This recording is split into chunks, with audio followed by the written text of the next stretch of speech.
Entends-tu sa douce voix? Mon enfant, prends ma main.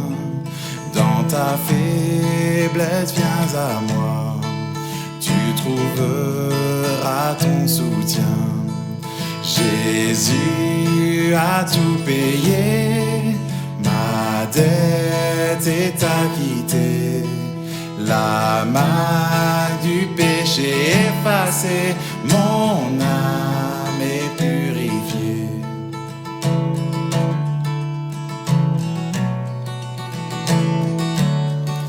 Dénué de tous mes risques, mais de grâce comblée, par le sang de Christ j'hérite d'un habit de sainteté. Jésus a tout payé, ma dette est acquittée. La marque du péché effacée, mon âme est purifiée.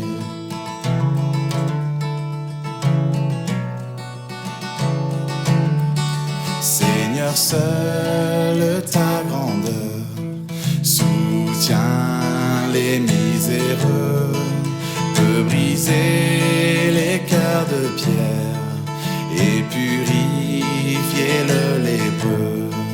Jésus a tout payé, ma dette est acquittée.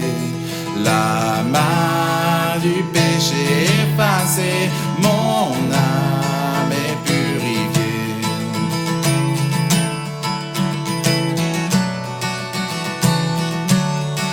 Béni sois-tu, Sauveur sublime, ô libérateur de l'abîme. Béni sois-tu, Sauveur sublime, tu m'as racheté de la vie.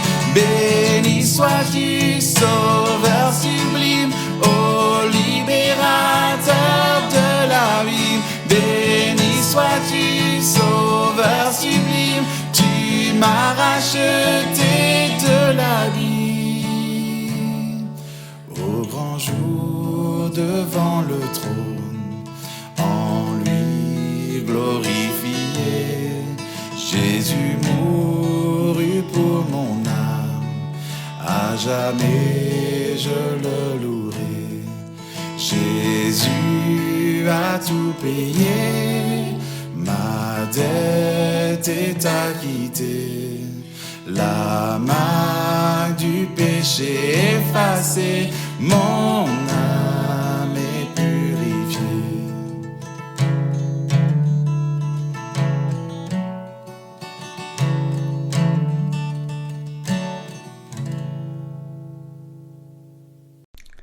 Bonjour à chacun et bienvenue à cette troisième session de notre conférence en ligne Un Dieu bon dans un monde en crise. De l'aveu de beaucoup, de la bouche de nos aînés, nous n'avons jamais de notre vivant vécu crise pareille. Les pays semblent arrêtés, les villes sont désertes, l'économie semble s'effondrer. Nous sommes dans une véritable crise. Mais pourtant, quand nous regardons dans le Nouveau Testament et que nous lisons cette première épître de Pierre, nous rendons compte que l'Église, elle, a déjà traversé des crises. Pierre écrit à une Église qui est dispersée et nous ne pouvons pas nous empêcher de faire le lien avec nous qui sommes confinés.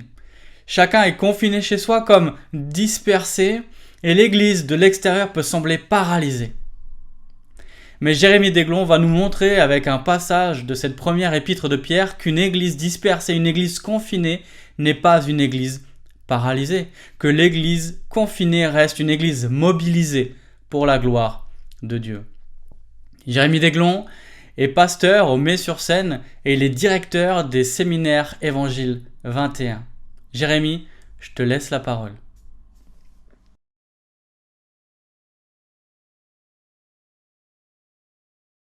Merci Mathieu pour cette introduction et bienvenue à tous si vous nous rejoignez.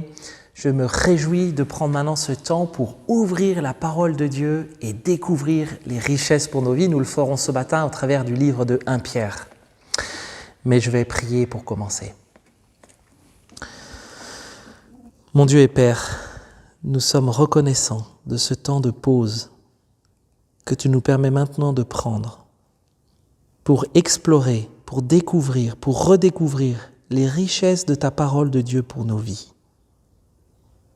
Mon Dieu, nous le déclarons, ta parole est la vérité.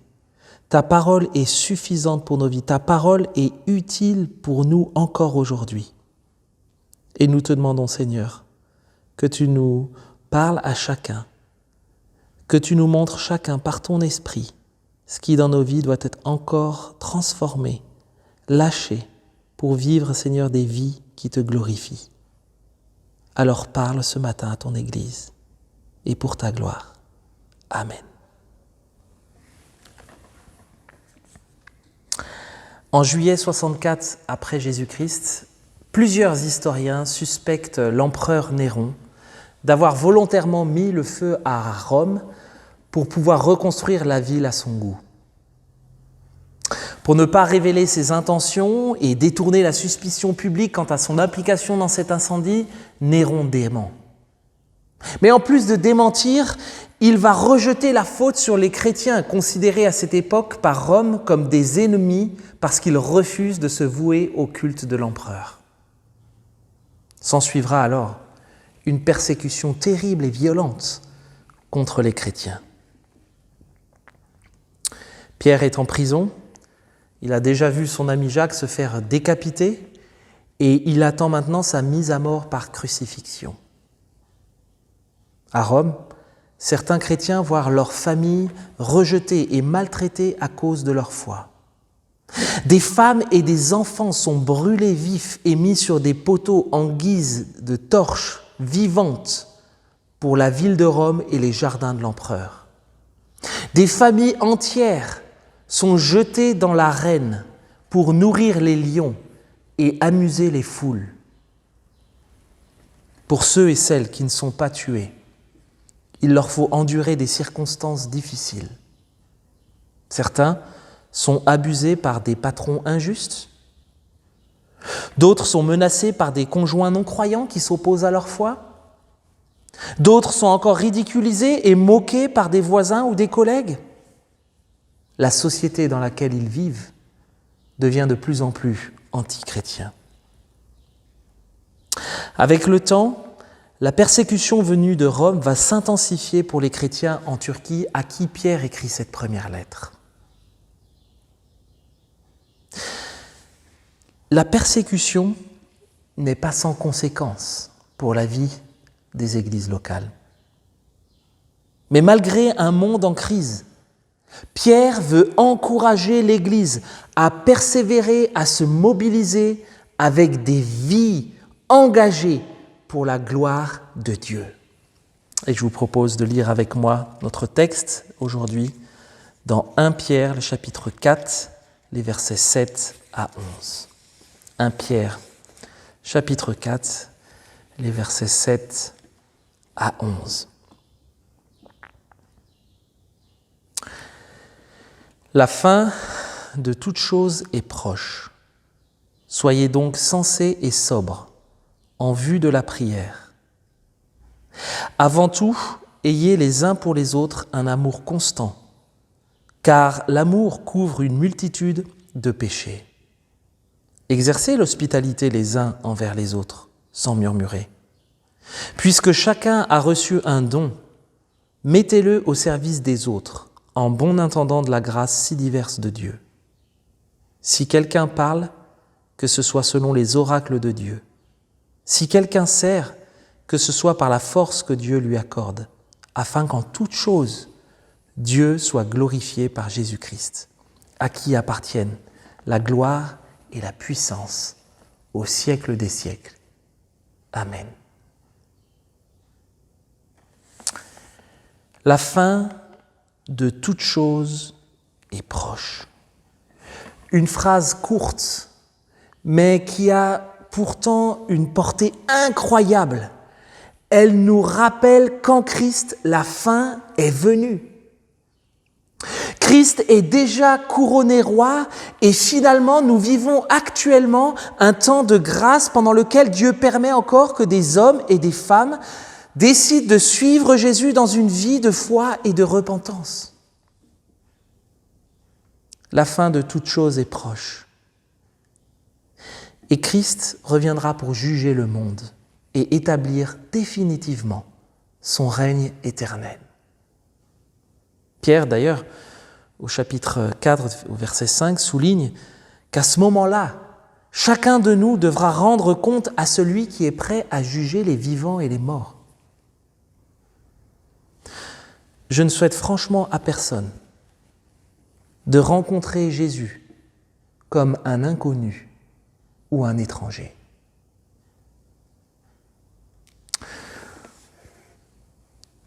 Cette phrase courte, certains pourraient dire que Pierre s'est complètement trompé en l'écrivant, que cela fait 2000 ans qu'il l'a écrit et que la fin, on l'attend toujours.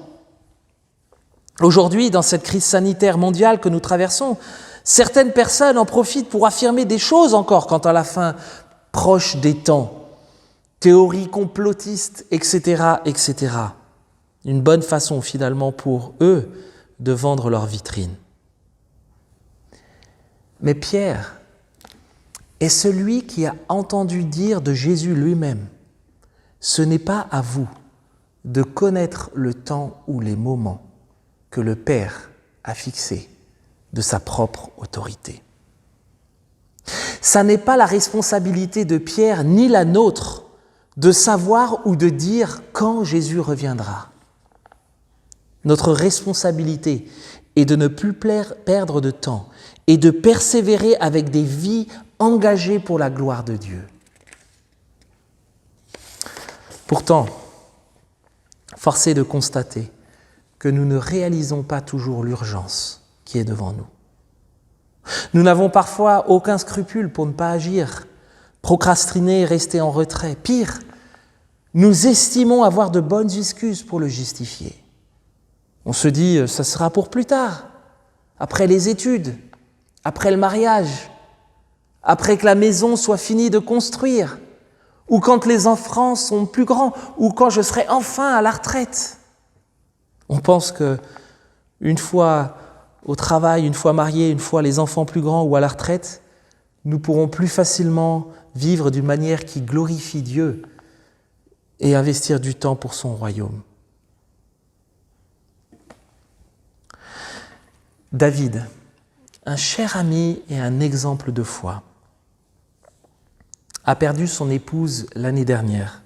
Sa femme qu'il a tant aimée et qui a été pour lui un compagnon d'œuvre fidèle et dévoué pour son mari, pour sa famille et pour l'Église au travers d'une vie de plus de 50 années de ministère.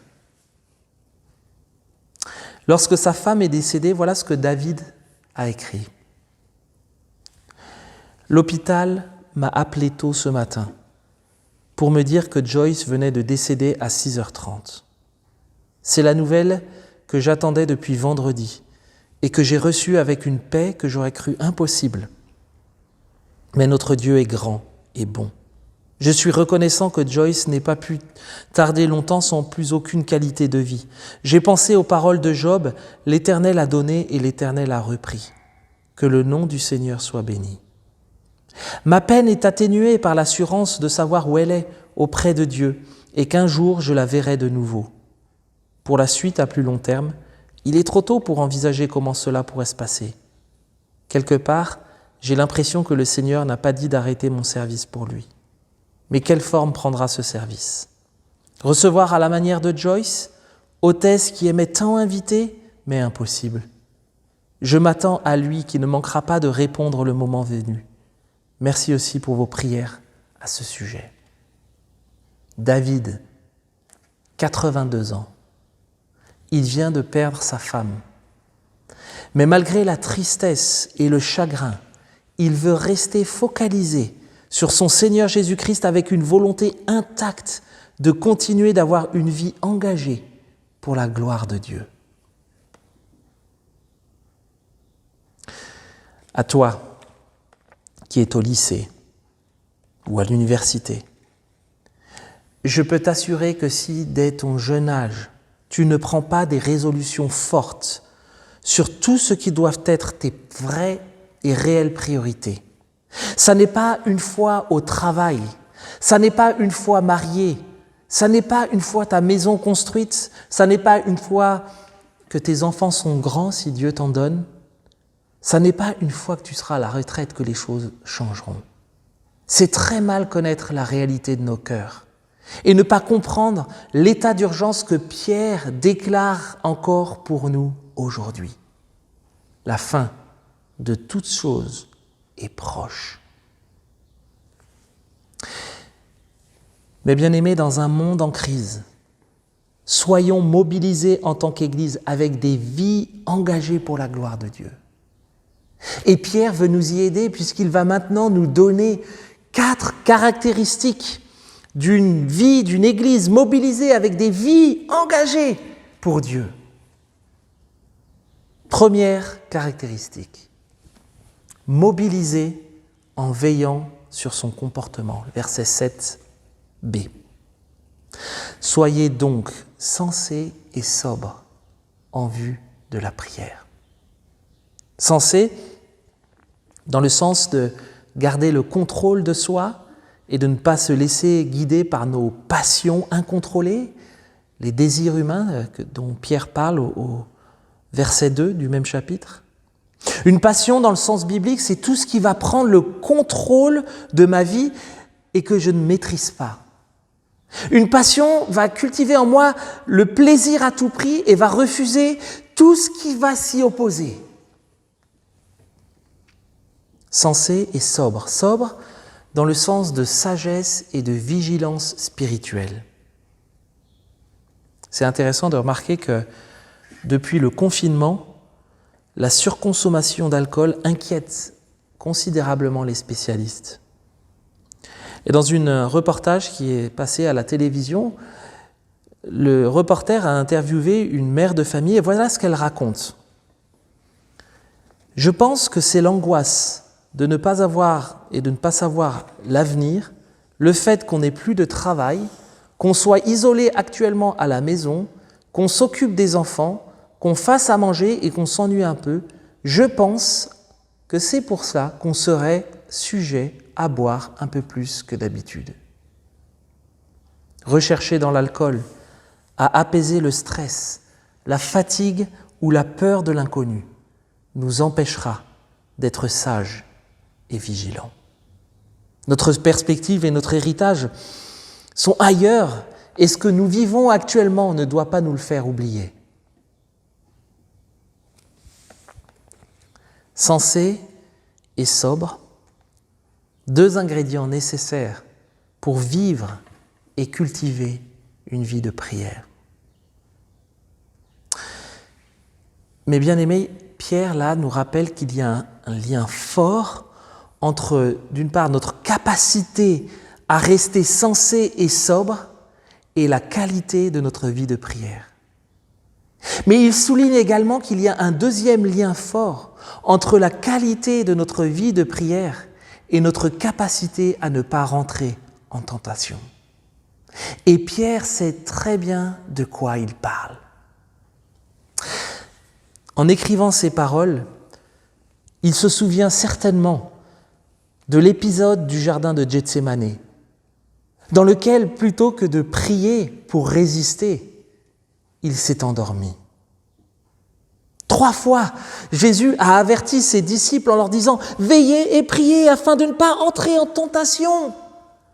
L'esprit est bien disposé, mais la chair est faible. » 3 fois, Jésus les retrouve endormis.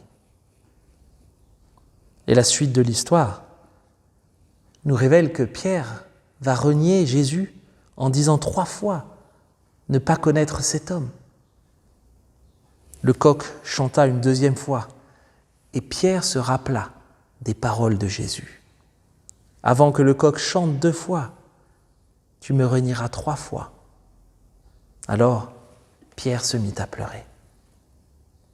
Triste conséquence pour un homme qui n'a pas pris toute la mesure du combat qui est là.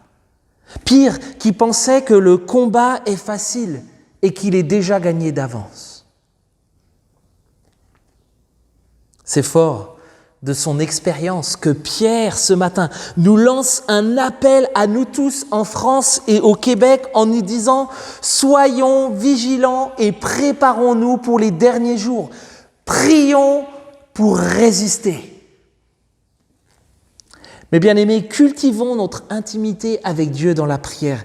Et les temps de confinement ou de ralentissement que nous vivons actuellement sont une opportunité incroyable pour nous encourager les uns les autres, pour encourager les églises à être à l'écoute de Dieu, pour être à garder foi en sa parole.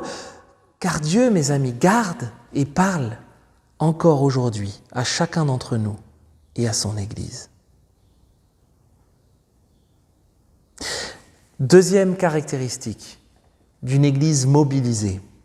Mobilisée en cultivant l'amour dans nos relations les uns avec les autres. Verset 8. Avant tout, ayez les uns pour les autres un amour constant, car l'amour couvre une multitude de péchés. Certaines traductions parlent d'un amour ardent, ekténé en grec, qui suggère l'idée d'un muscle tendu qui dépeint une personne qui court de toutes ses forces. Lorsque je pars au travail le matin, notre petit dernier, Simon, qui a 6 ans, a l'habitude de venir jusqu'à courir quand je pars auprès de la porte et venir me serrer fort comme ça et me dire « Papa, je t'aime ». L'amour dont Pierre nous parle est un amour coûteux, qui n'est pas statique, qui n'est pas sentimental. Il implique que nous tendions nos muscles physiques et spirituels pour aimer, aimer malgré l'injure, aimer malgré la menace, aimer malgré les moqueries, aimer malgré l'injustice. Nous sommes encouragés, mes bien-aimés, à aimer ceux qui ne sont pas aimables. Pourquoi ? Parce que Christ nous a tous aimés, nous qui ne sommes pas aimables.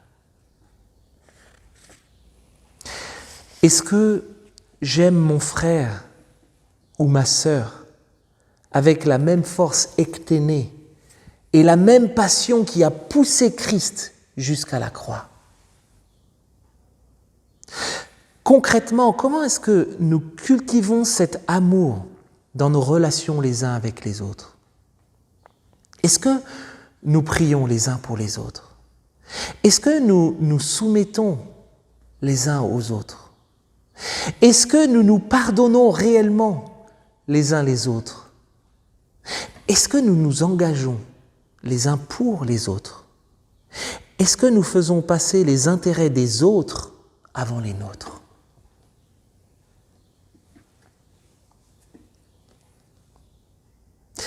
L'amour, nous dit Pierre, couvre une multitude de péchés. Pour brûler, un feu a besoin d'oxygène et les conseils que les pompiers nous donnent pour éteindre un feu, c'est de dire que si vous voyez un feu démarrer et que vous avez une couverture à côté, prenez la couverture pour couvrir le feu, parce qu'en couvrant le feu, vous allez étouffer le feu, le priver de son oxygène. L'amour, c'est comme une couverture que l'on utilise pour étouffer l'oxygène qui permet au péché de se développer dans nos vies. Mais bien aimés, l'amour permet d'étouffer l'oxygène du péché qui alimente les disputes et les jalousies. L'amour permet d'étouffer l'oxygène du péché qui alimente les luttes et les querelles, qui alimente l'égoïsme dans nos relations, qui alimente notre orgueil et qui finit par diviser, par détruire nos relations dans nos familles, dans nos couples et même dans l'Église. Mais bien aimés, nous avons urgemment besoin de bien nous aimer les uns les autres. Alors comment réagir ? Comment réagir face à la réalité du péché, dont nous sommes parfois les victimes collatérales ou parfois même les victimes directes ? Allons-nous supporter les défauts et les faiblesses de chacun ou allons-nous laisser la colère régner dans nos cœurs ? Pierre nous dit que l'amour couvre une multitude de péchés. Et là, il cite Proverbe 10-12. La haine excite les querelles, mais l'amour couvre toutes les fautes. Cela veut-il dire que nous devons rester silencieux face au péché et le cacher sous le tapis comme si de rien n'était ? Cela veut-il dire que nous devons peut-être renoncer à la discipline dans nos églises ? En réalité, ce que Pierre veut dire par là, c'est que face au péché d'une personne, notre responsabilité est de l'exhorter, de l'encourager à vivre la repentance, comme nous dit Matthieu 18, et de tout mettre en œuvre pour gagner ou pour regagner notre frère ou notre sœur. Mais si malgré tout cela, rien ne change, notre responsabilité alors n'est pas de cultiver de la colère ou du murmure vis-à-vis de cette personne. Notre responsabilité est de nous confier en Dieu, en sa grâce et en sa justice, afin qu'en toute chose, Dieu soit glorifié.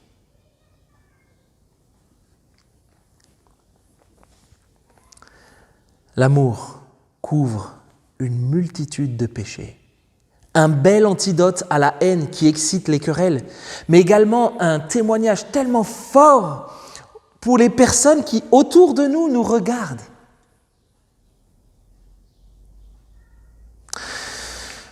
Troisième caractéristique d'une Église mobilisée, l'hospitalité les uns vis-à-vis des autres.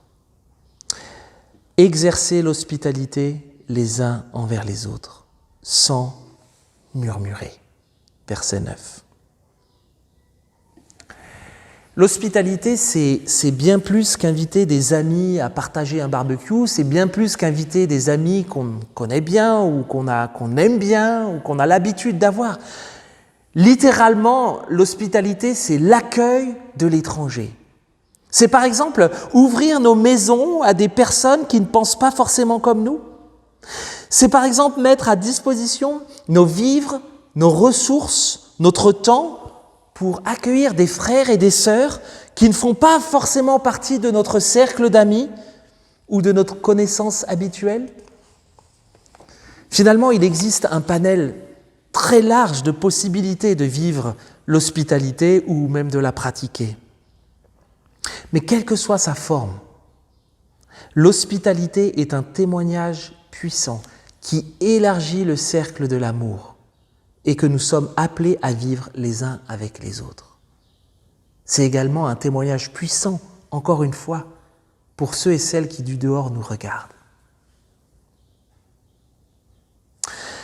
Quatrième caractéristique d'une Église mobilisée. Mobilisée en étant au service les uns des autres. Versets 10 et 11. Puisque chacun a reçu un don, mettez-le, nous dit Pierre, au service des autres en bon intendant de la grâce si diverse de Dieu. Si quelqu'un parle, que ce soit selon les oracles de Dieu. Si quelqu'un sert, que ce soit par la force que Dieu lui accorde. John MacArthur fait remarquer dans un de ses commentaires le lien qu'il y a et que la Bible fait entre, d'un côté, les dons spirituels et de l'autre, la grâce de Dieu. Le mot grâce en grec qui se dit charis, le mot don en grec qui se dit charisma, et finalement on s'aperçoit que le charisma est un prolongement, une suite du mot charis, de la grâce que nous avons en Dieu. Et on comprend donc que la grâce et les dons que nous recevons de Dieu par Jésus-Christ constituent en quelque sorte un package inséparable de foi. Grâce et dons. Ce cadeau que Dieu nous fait, il n'a pas pour but d'être caché. Il n'a pas pour but d'être exposé dans une vitrine fermée à double tour, mais plutôt d'être mis au service des autres en bon intendant de la grâce si diverse de Dieu, nous dit Pierre. Ce cadeau que Dieu nous fait, ce don qu'il nous donne, est comme un trésor dont nous ne sommes pas les propriétaires, mais uniquement les gestionnaires. Et Pierre, là, ne va pas nous donner une liste précise de dons, comme on peut retrouver, par exemple, dans 1 Corinthiens ou Romains 12 ou Éphésiens 4, mais il nous donne plutôt ici 2 catégories de dons assez larges. La parole et le service. La parole, dit-il, selon les oracles de Dieu. Si quelqu'un parle, que ce soit selon les oracles de Dieu. Alors on résume parfois le ministère de la parole à la prédication du dimanche matin, à l'enseignement des enfants à l'école du dimanche ou au groupe de jeunes, ou alors parfois des conférences comme celle que nous vivons ce matin. Mais le ministère de la parole peut revêtir différentes formes. David Powlison, dans son excellent livre « Dire la vérité avec amour », souligne la chose suivante. Dans la Bible, le ministère de la parole et de la proclamation de l'Évangile ne sont pas exclusivement restreints à un sermon communiqué le dimanche matin du haut de la chaire. Bien souvent, l'Évangile est communiqué dans des conversations bidirectionnelles. La grâce et la vérité sont exprimées dans un échange spontané de paroles, d'actions et de rapports mutuels. Autrement dit, le ministère de la parole est beaucoup plus large que ce que nous pensons. Bien sûr, il peut se décliner dans les ministères publics, comme le culte. Il peut se décliner aussi dans notre méditation personnelle de la parole de Dieu. Mais il peut aussi se décliner dans le ministère interpersonnel, bidirectionnel de la parole que nous avons les uns avec les autres et qui, souligne David Powlison, constitue le 3e pied du tabouret du ministère de la parole. Nous n'avons pas tous le don et l'appel pour la proclamation de la parole de Dieu dans le cadre du culte ou des rassemblements communautaires, mais nous avons tous cette responsabilité de cultiver les uns avec les autres, dans des relations bidirectionnelles imprégnées par la grâce et les vérités de la parole de Dieu. Nous avons à vivre ce ministère de la parole, les uns avec les autres.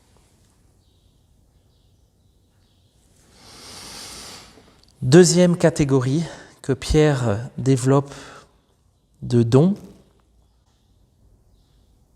Si quelqu'un sert, dit-il, que ce soit par la force que Dieu lui accorde.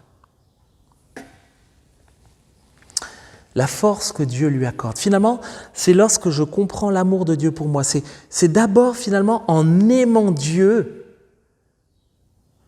que je peux réellement aimer les autres et être au service de l'Église et des autres de la bonne manière. C'est si mon amour pour Dieu est réel, si mon amour de Dieu est vrai et sincère, c'est d'abord en aimant Dieu que je vais pouvoir ensuite aimer les autres, servir les autres et l'Église de la bonne manière. Et le service peut finalement revêtir des formes très variées. Cela peut être une parole d'encouragement ou même un conseil, une aide matérielle, et c'est d'autant plus vrai dans cette période de confinement où nous pouvons nous aider les uns les autres, faire nos courses les uns des autres pour ceux qui ne peuvent pas sortir. Un soutien pour soulager une maman avec les enfants peut-être en bas âge et lui permettre de respirer un peu. Un service pour nos aînés, les visiter, les écouter, leur téléphoner et les honorer dans l'Église. Dans tous les cas, soyons imaginatifs, soyons créatifs, et la liste peut être longue. J'ai une question pour toi ce matin. Qu'est-ce qui t'empêche aujourd'hui de t'engager avec tes dons dans ton église locale? Tu n'as pas envie? Ou tu as peut-être d'autres priorités? N'oublie pas une chose, c'est que Pierre nous rappelle que la fin de toute chose est proche. Peut-être que tu aimerais t'engager avec tes dons, mais tu ne sais pas comment, ou bien tu ne connais peut-être même pas tes dons. Franchement, c'est pas grave. Et va voir un des responsables de ton église, va voir ton pasteur, un des anciens ou un responsable de ministère, et demande-leur de t'accompagner dans la découverte de tes dons. Et là, je m'adresse particulièrement aux anciens, aux pasteurs, aux responsables d'église ou de ministère. Accueillons et accompagnons ces personnes avec sérieux. Consacrons-leur du temps et de la prière. Mes bien-aimés, suivre Jésus, c'est aimer son église locale et s'y engager. Il est bibliquement difficile d'affirmer être disciple de Jésus-Christ et de l'autre refuser ou ne pas s'engager dans l'église locale. Il est difficile de se considérer comme disciple de Christ, de savoir qu'il est important de s'engager dans l'église locale et de ne pas le faire. Mais bien aimé, Jésus nous a rachetés, il nous a régénérés, il nous adopte dans sa famille, nous lui appartenons, mais la fin de l'histoire ne s'arrête pas là. Il nous a donné un don, un cadeau pour l'édification de son Église. Que faisons-nous de ce cadeau ? Nous pourrions penser que ce cadeau n'a pas de valeur ou pas trop d'importance pour l'Église. Nous pourrions peut-être penser que nous n'en sommes pas capables. Ça nous fait peut-être même peur. Nous pensons parfois que parce que l'Église grandit et que nous sommes nombreux, il n'y a peut-être pas ou peu de besoins. Détrompe-toi. Les besoins dans l'Église sont là et les dons sont là. Ne gâchons pas ce temps de grâce que Dieu nous offre. Ne restons pas spectateurs en regardant les autres s'épuiser sur le terrain.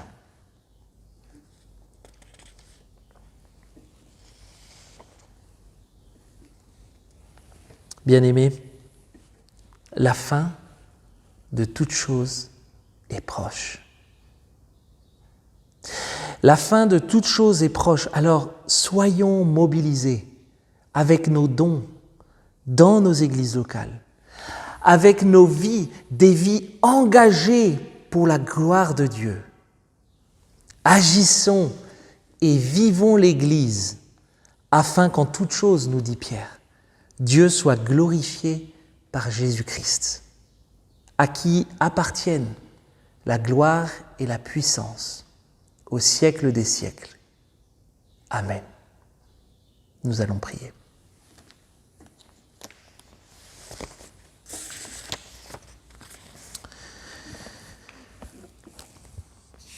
Mon Dieu et Père, nous sommes reconnaissants pour cet héritage, comme nous dit Pierre, que tu nous as préparé d'avance. Héritage qui nous est réservé, que personne ne peut nous enlever, que rien ne pourra venir abîmer, corrompre, flétrir, et qui nous est réservé dans les cieux. Merci pour cette espérance vivante. Et cette espérance vivante, nous avons hâte qu'elle arrive. Et ce texte que nous venons de relire ce matin nous rappelle que la fin de toute chose est proche.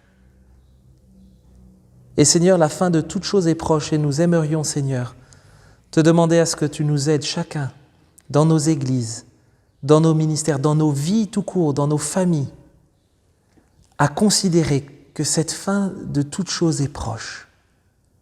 À ne pas nous mettre en mode confinement, mais à nous mobiliser ou à nous remobiliser pour vivre des vies engagées pour ta gloire à toi, mon Dieu. Que tu nous aides, Seigneur, à avoir des vies engagées en veillant sur notre comportement. Que tu nous aides à avoir des vies engagées en cultivant l'amour dans nos relations les uns avec les autres. En nous aidant, Seigneur, à vivre l'hospitalité les uns avec les autres. Et enfin, mon Dieu, en nous engageant avec le ou les dons que tu nous as donnés. Mon Dieu, nous te demandons tout cela, afin qu'en toute chose, comme nous le dit Pierre, tu sois glorifié.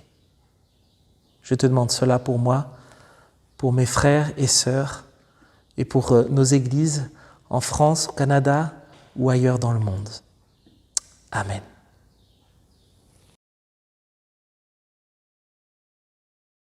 Qu'est-ce que Calviny ? Calviny est un moteur de recherche qui vous permet d'effectuer des requêtes parmi les articles de plusieurs blogs chrétiens évangéliques qui partagent une ligne théologique similaire. En un clic, découvrez les milliers d'articles sur un thème en particulier sur un des sites suivants: Évangile 21, La Rébellution, Le Bon Combat, Revenir à l'Évangile, Tout pour sa gloire et Un héros dans le net. À bientôt sur calviny.st.